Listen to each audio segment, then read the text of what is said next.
My name's David Byrne, and for me, family is beyond a blood connection, although there's definitely that, but also the connection with friends and colleagues and people that you see regularly and you work with, not just the people that we're kind of blood and genetically related to. It kind of goes beyond that. It goes to a little community that we all create for ourselves.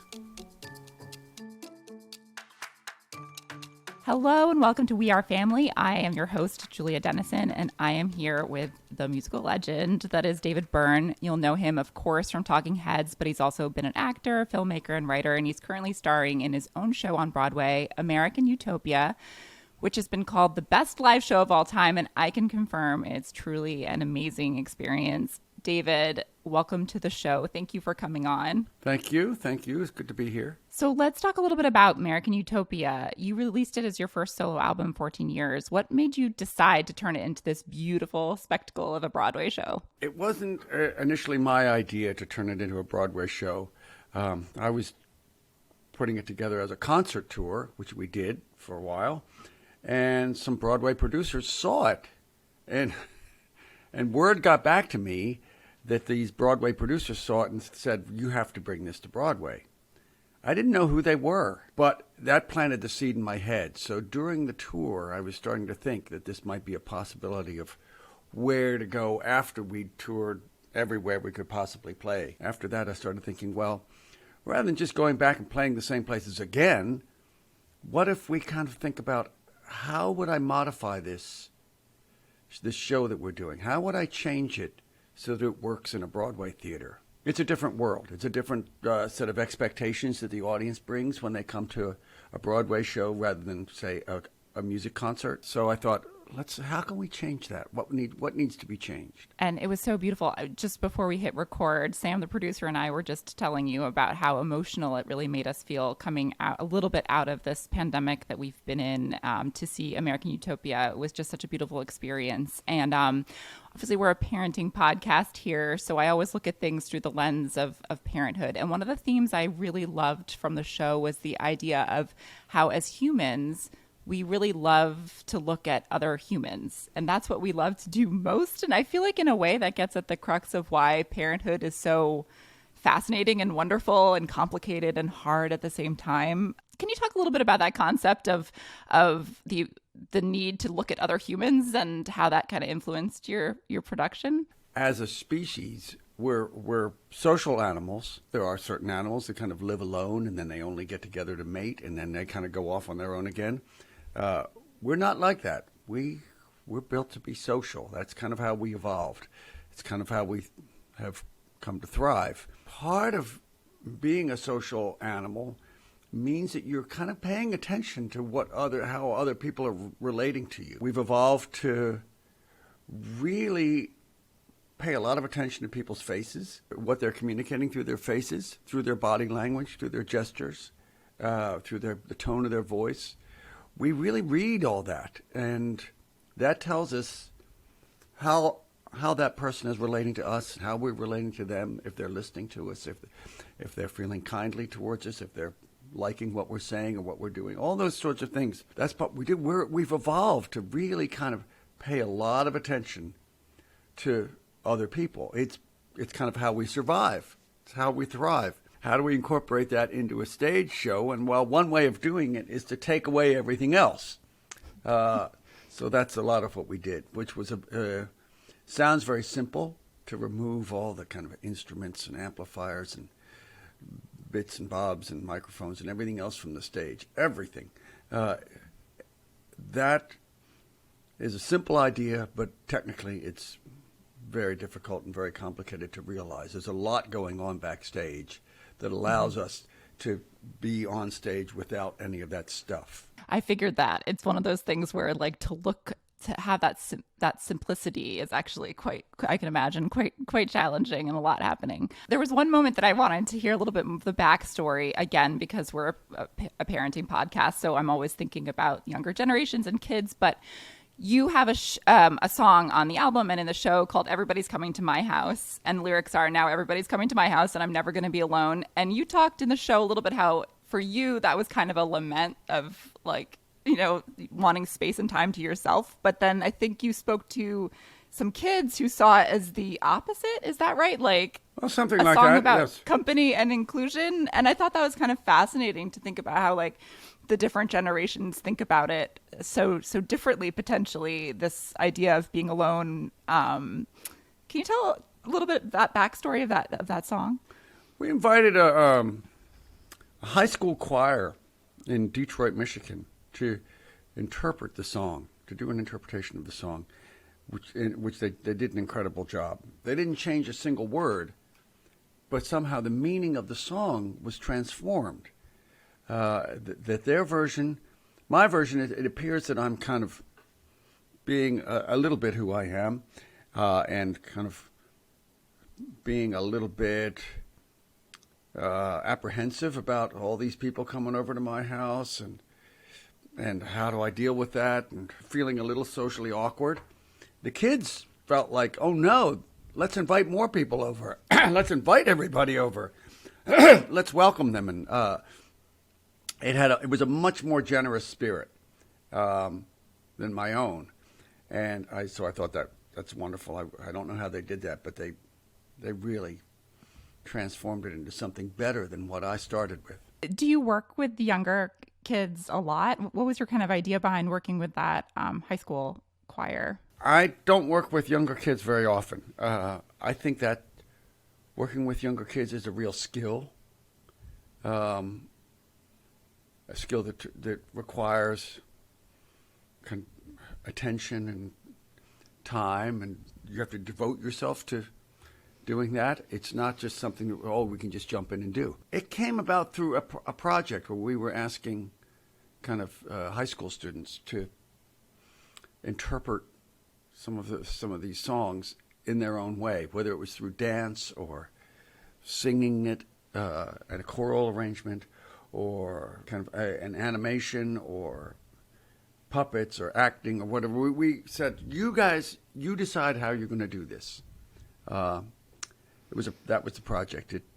Some of it got realized, and I hope that it'll see the light of day someday. It reminded me a little bit of something else you mentioned in the show about how babies' brains have hundreds of more neural connections than we do as adults, and then we kind of lose them as adults. And it does kind of make me realize that there is some inspiration to be had from these younger generations, just because their brains are firing in a totally different way than ours might be. I'd love to talk a little bit about your childhood, since this is a family podcast, and that is something that we do on the podcast.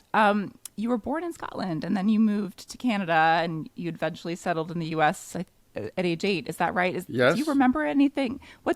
How much do you remember from that time period? I remember Canada, a little bit in Canada. There was a lot more snow than there was in Baltimore. I remember some of my friends. I remember running around the neighborhood there. But that's about it. That's kind of the childhood memories. Do you remember that move to the U.S. when you were 8? Did that take some assimilating, or do you have any memories of that? I remember, of course, I remember kind of moving into a new apartment in the kind of Baltimore suburbs. I remember going to a new school. The Canadian school system, I think, starts a little earlier, or is maybe a little more accelerated, because when I got into the Baltimore public school system, I thought, oh man, we've already covered this stuff. I can coast here for a while. We've already done all this. Can you tell us a little bit about your parents? What kind of parents were they? What were your mom and dad like? My parents were both Scottish, came from Glasgow. They were what in Scotland and other places would be called a mixed marriage, which in that context means that one family is Catholic and the other is Protestant. That may not, to many people, that may seem like it is of no consequence, and well, so what? But in certain cultures and countries, that does mean a lot. For instance, in Glasgow, where they're from, there are 2 football teams, football meaning soccer, and one is kind of for the Catholic fans and one is for the Protestant fans. It's kind of unbelievable to say that, but yeah, and you only need to look at the kind of the conflict in Northern Ireland to see how seriously people take this. Absolutely. Anyway, that's my parents' background. My father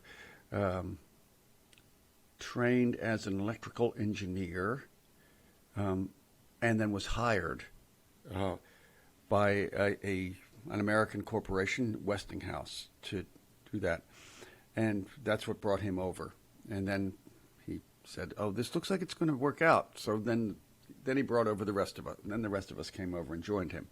That was part of a kind of phenomena at that time where the U.S. was, especially these big corporations, were recruiting immigrants who were trained.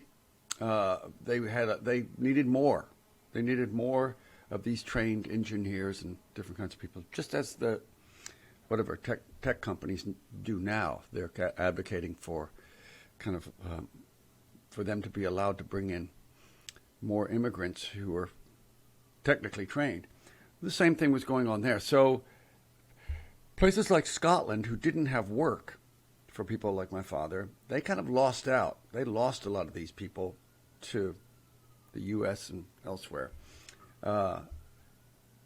And so we ended up in Baltimore, growing up, and I grew up in the suburbs there. Did you stay in touch with your family back in Scotland? Yes, we would go, I think it was maybe every couple of years, maybe, in the summers, when I would, on school vacation. We'd go back to Glasgow, and my parents would visit their parents. I'd visit cousins and uncles and aunts and all of that. The kind of normal family thing, but we only got to do it every once in a while. Well, what were your memories of those summers? In retrospect, you realize how different their lives were from the lives, say, in suburban Baltimore. My grandparents' house was heated by coal fires. So you had to get up in the morning, and whoever got up first, had to start a fire. And that's kind of how the house would get warmed up. And there would be, somebody would bring coal. There would, the merchant would bring coal, and there was like a chute outside the house that would, dump it into the basement. The same thing used to happen here in New York, but it stayed on in Glasgow for a long time. I remember it was incredibly cold getting up in the morning and trying to start a fire, and that's but that's not a big hardship. There were other kinds of things I remember. To get gas to cook breakfast, let's say, you had to put a shilling in a meter, and that would give you gas for a certain amount of time. It was like like a parking meter or whatever. You got a certain amount. You got gas for 15, long enough to cook breakfast. But it wasn't like this. You had to pay as you go. Mm-hmm. I think they were still doing that in some apartments in London when I was living in London. So I feel like in the UK, sometimes you get these like little time capsules of just feeling like it's from another period in time. Yes. In Glasgow, I remember was black. The soot from all those coal fires, wow. You could smell it everywhere. You could smell the coal everywhere.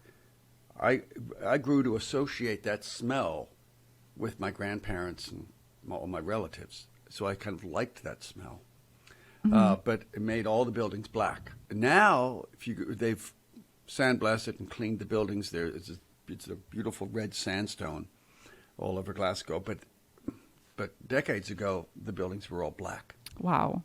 This is such a amazing vision of the city.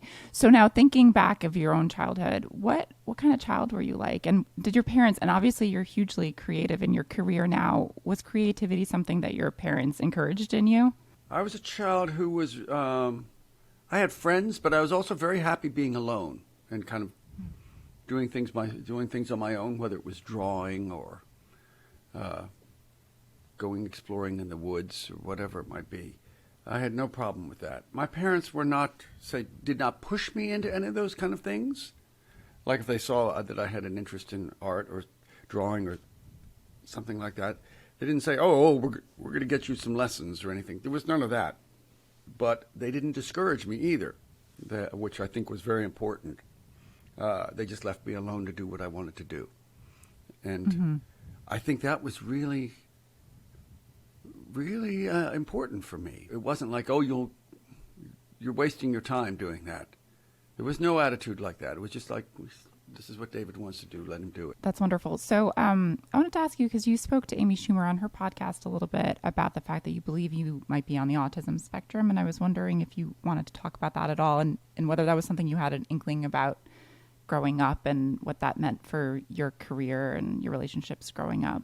It wasn't until I was older that a friend said, David, do you know about this thing called the Asperger's and this idea of the spectrum, kind of an autism spectrum? And she said, David, I think you might be, this sounds like it describes you, some of this. So I had no idea growing up or anything. But when I kind of read about this, I thought, oh, some of this I recognized, that I felt a little uncomfortable socially. I didn't quite know how to do things and what to do and how one was supposed to behave in certain ways. That I was very happy being alone if that was the situation. I could kind of have this laser focus on whatever I was doing, whether it was drawing or whatever, making little models or whatever kind of thing that I did at the time. I could have very happy devoting myself onto that. It wasn't until later on that I was told, oh, this was slightly unusual, and that that there's a name for this. Of course, so I realized, oh, yes, okay, that describes me. For me, I also realized this was very mild, and it was also something that, as I think happens with others, you kind of grow out of it over many years, or at least you grow out of certain aspects of it. I'm no longer as socially uncomfortable as I used to be. I hear funny stories from friends about kind of going to, say, a party or a gathering with me, and then me just kind of sitting there silently listening, or going off in the corner and kind of taking interest in who somebody else's book collection rather than engaging in conversation. I never saw it as being a kind of disability or a problem. For me, of course, that's who you are. You just think that's who I am. I find, say, exploring somebody else's books is very interesting. I felt maybe a little more comfortable talking with them, but I could kind of understand who they are by looking at their books. I think that being a performer was a kind of compensation for that. It allowed me to kind of put myself forward on stage, and then I could retreat into myself when I came off stage. But it also allowed me to kind of have an outlet that way, to express myself in ways that I was not able to do socially. So at the top of the show, you talked about the importance of family, not necessarily being biological, but, our village, our found family. As you moved away from home, who became part of your new family, or your found family, so to speak? I went to art school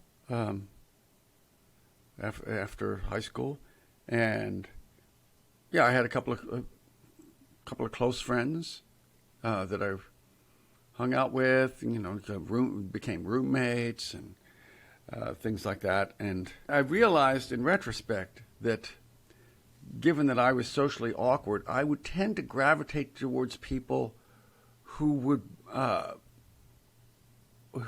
were very gregarious and social.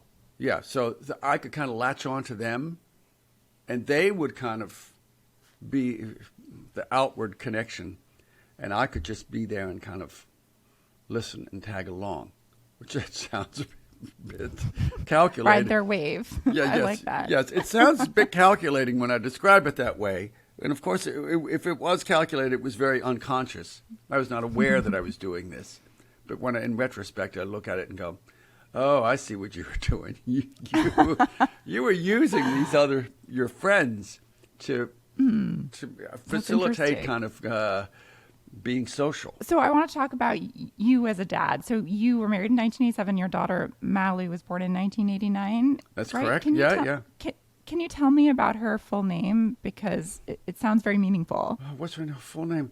Malu Abeni Valentine Lutz yeah. Byrne. That's her full name. She may have added more to it since then. I'm not sure. We gave her lots of options. And I think we told her at some point, you can pick one of the other names if you want. It's really up to you. But she stuck with Malu. And of course, as with any parent, you kind of relive your own life in some ways vicariously through this young person who's discovering the world and discovering other people and discovering themselves. And you'd kind of forgotten we've all kind of forget what that's like. And this young person, your child, reminds you that you did this as well. You went through this same process and experience. And it's kind of wonderful to watch it unfold with them. Yeah, we talk a lot about how parenthood can kind of teach us about ourselves, and we discover new sides to our personality when we become parents. What kind of parent were you to Malu, or how would you describe your parenting style? I was the more I don't know, not disciplined, but I was the more restrictive parent. I was the one who was more restrictive about, no, you can't watch more TV, or you can't watch another Disney video, all those kinds of things. I was okay with that. I mean, that's the way I felt. But on other ways, both my wife and I were incredibly tolerant. I mean, Malu would. There was a period where she decided to wear a wig all the time. Mm-hmm. It seemed a bit more. She could be a character, like in a fairy tale, if she had a wig and hair that she could toss back and all that. And we just let her do that, and she'd wear it outside and wear it around. And I think the school at some point might have said, her head's getting really sweaty under there. But other than that, we kind of let her do whatever she wanted to do in that way. We let her express herself however she wanted to. She could explore how she wanted to be. I feel like there are so many conventional elements to being a parent: the boring, mundane, repetitive tasks that need to be done, the disciplining. How did you deal with that? Was that something that came easy to you? Were you really kind of into the sort of mundane elements of being a parent? To be honest, a lot of the mundane elements were really difficult for me. They're kind of routine that you have to abide by. Mm-hmm. A child really likes a routine. Once there's a pattern, they kind of like to expect that to continue. As with a lot of kind of first-time parents, I was trying to figure out, how do you be a parent? And there's plenty of books about it, but really you have to kind of figure it out for yourself as you go, which is not always easy. Because you don't, I mean, yes, there's books, but the kind of instruction manual does not really come with the child. Mm-mm. I know. I always say, nobody's an expert in being a parent. You can read up all you want, and you can be an expert in the topic of parenthood, but nobody knows really what they're doing when it comes to being a parent. But so you're now a grandfather, yes? I think your grandson. Yes, I'm now a grandfather. 3 years old. Malu has a son who is about 2.5, something like that. What's your relationship with your grandson? We get along great. I get to play, as often happens with grandparents, I get to play with him, and we do things together, and we have a lot of fun together. But I don't have to do a lot of the mundane stuff. They live in a different town. They live upstate, a couple hours north. So I don't see them every day. It's not like we're neighbors. It's not like I get handed the grandchild and said, okay, Grandpa, you're babysitter today. It's the nice part, I think, about being a grandparent. So I hear anyway. What are some of the things you love to do with your grandson? Do you listen to music? Have you introduced him to your music at all? Yeah, a little bit. He knows that that's what I do. He's I think he's seen me on on a video or something like that. So he can imitate my dancing. It's just the rhythm. A child will get a rhythm. Like if you just play a rhythm on a guitar or something like that, the child will start dancing to it immediately. It's kind of amazing how it affects our bodies, how music does that, and they love it. They love it when you say start slow and then go faster and faster. That's really exciting. They love if they say you can play an instrument and follow them from room to room. So, yeah, all those things. Yes. No, it's wonderful. It's just wonderful seeing their whole personality take shape in their own individual way. So the last question that we always ask everybody on the podcast is, what are your hopes and dreams for your family for the future? Probably like anything, we hope that we all stay connected. Hope that we all can find engaging lives for each other, and that we find a way to be kind to ourselves, to the rest of the people in our kind of extended family, and that's what we can bring to the world. That's a beautiful way to end this show. Thank you so much, David Byrne, for coming on the podcast. This has been such a wonderful chance to talk to you. Thank you.